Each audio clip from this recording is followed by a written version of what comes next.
Testosterone എന്ന male hormone നമുക്ക് ഏറ്റവും ആവശ്യമായിട്ടുള്ളൊരു ഹോർമോണാണ്. ഇത് മെയിനായിട്ട് ആണുങ്ങളുടെ ബോഡിയിലാണ് ഉള്ളത്. ആണുങ്ങളുടെ ഹെൽത്തും ബോഡി ഷേപ്പും സെക്ഷൽ ഡിസയറും എല്ലാം ഈ ഹോർമോൺ അനുസരിച്ചിരിക്കും. ഈ ഹോർമോണിൽ ഇവയെല്ലാം ഭയങ്കര ഡിപ്പെൻഡൻ്റ് ആണ്. ഈ ഹോർമോൺ പെണ്ണുങ്ങളുടെ ബോഡിയിലുമുണ്ട്, പക്ഷേ പെണ്ണുങ്ങളുടെ ബോഡിയിൽ ആണുങ്ങളുടെ ബോഡിയേക്കാൾ 10 ഇരട്ടി കുറവാണ്. അതുകൊണ്ട് ഇതിൻ്റെ ഈ ഡെഫിഷ്യൻസി മെയിനായിട്ട് ഏറ്റവും പ്രശ്നം വരുന്ന ആണുങ്ങൾക്കാണ്. ഈ ടെസ്റ്റോസ്റ്ററോണിൻ്റെ റേഞ്ച് ആണുങ്ങളുടെ ബോഡിയിൽ കുറവാണെങ്കിൽ അവർ ജീവിതത്തിൽ കുറേ പ്രശ്നങ്ങൾ നേരിടേണ്ടി വരും. ഈവൻ ഡിവോഴ്സ് വരെ ഫേസ് ചെയ്യേണ്ടി വരും. ഇനി നമുക്ക് എങ്ങനെ തിരിച്ചറിയാം നമ്മുടെ ടെസ്റ്റോസ്റ്ററോൺ ലെവൽ കുറവാണോ എന്ന്? എന്തൊക്കെ സിംറ്റംസാണ് നമ്മളിൽ കാണിക്കുന്നത് നമ്മുടെ ടെസ്റ്റോസ്റ്ററോൺ ലെവൽ കുറവാണെങ്കിൽ? കുറേ സിംറ്റംസ് ഉണ്ട്. ആദ്യത്തെ സിംറ്റംസ് റെഡ്യൂസ്ഡ് ലിബിഡോ. ഒരു ഇൻഡിവിജ്വലിന് അദ്ദേഹത്തിൻ്റെ ബോഡിയിൽ ടെസ്റ്റോസ്റ്ററോൺ ലെവൽ കുറവാണെങ്കിൽ അയാൾക്ക് സെക്ഷൽ ഡിസയർ വളരെ കുറവായിരിക്കും. ഇങ്ങനെയുള്ള ആളുകൾ അവരുടെ പാർട്ട്ണറുമായിട്ട് സെക്ഷൽ ആക്ടിവിറ്റീസിൽ എൻഗേജ് ചെയ്യുന്നത് വളരെ ചുരുക്കമായിരിക്കും. പിന്നെയുള്ള പ്രശ്നമാണ് ഇറക്റ്റൈൽ ഡിസ്ഫങ്ഷൻ. ഒരു ടെസ്റ്റോസ്റ്ററോൺ കുറഞ്ഞ വ്യക്തിക്ക് അദ്ദേഹത്തിൻ്റെ പാർട്ട്ണറുമായിട്ട് സെക്ഷൽ ആക്ടിവിറ്റീസിൽ എൻഗേജ് ചെയ്യുമ്പോൾ ഇറക്ഷൻ മെയിൻറ്റെയിൻ ചെയ്യാൻ പാടായിരിക്കും. ഈ പ്രശ്നങ്ങൾ പിന്നീട് ആ വ്യക്തിയെ ഡിപ്രഷനിലേക്കും ആങ്സൈറ്റിയിലേക്കും വരെ നയിക്കും. ഈ പ്രോബ്ലം പിന്നെ ഈ പാർട്ട്ണറും കുറേ നാൾ സഹിക്കത്തില്ല. അങ്ങനെ അത് ഒരു ഡിവോഴ്സിലേക്ക് വരെ ആവാൻ ചാൻസ് ഉണ്ട്. പിന്നെയുള്ള ലക്ഷണമാണ് ഭയങ്കര ക്ഷീണം. എത്ര ഉറങ്ങിയിട്ടും ഒരു ദിവസം കിട്ടേണ്ട ഉറക്കം കിട്ടിയിട്ട് പോലും ആ ദിവസം മൊത്തം ക്ഷീണമായിരിക്കും. പിന്നെ ടെസ്റ്റോസ്റ്ററോൺ കുറഞ്ഞ വ്യക്തി നേരിടുന്ന വേറൊരു പ്രശ്നമാണ് മസിൽ ലോസ്.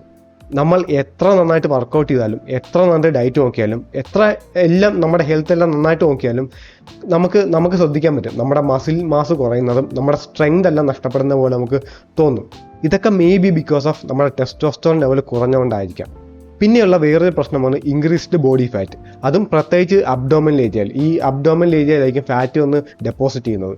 അതുപോലെ തന്നെ ബോൺ ഡെൻസിറ്റി കുറയലും പെട്ടെന്നുള്ള ഹെയർ ലോസും എല്ലാം ഇതിൻ്റെ ലക്ഷണങ്ങളാണ്.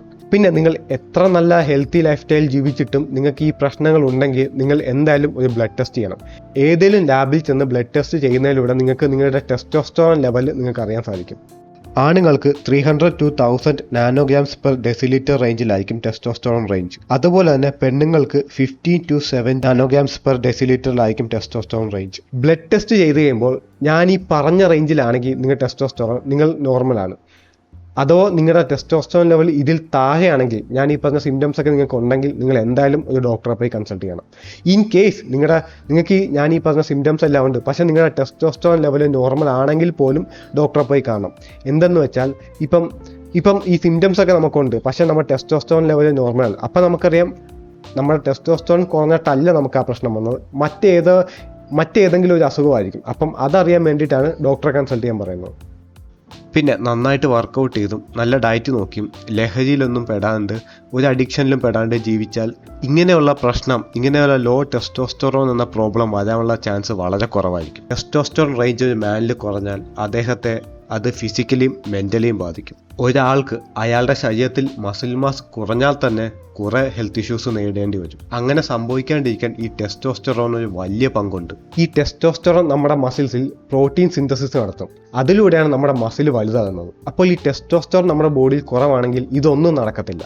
അങ്ങനെ ഒരു പ്രോബ്ലത്തിൽ നിന്ന് മറ്റൊരു പ്രോബ്ലത്തിലേക്ക് നയിക്കും. അങ്ങനെ നമ്മുടെ ലൈഫിൽ തന്നെ ഇതൊരു വലിയ ഇഷ്യൂ ആയി മാറും. അതുകൊണ്ട് എല്ലാവരും എന്തെങ്കിലും ഹെൽത്ത് ഇഷ്യൂസ് ഉണ്ടെങ്കിൽ അത് അപ്പം തന്നെ ക്ലിയർ ചെയ്യുക. ഡോക്ടറെ കാണേണ്ട വിഷയമാണെങ്കിൽ ഡോക്ടറെ തന്നെ പോയി കാണുക. അപ്പം I wish you all the best. Thanks for watching.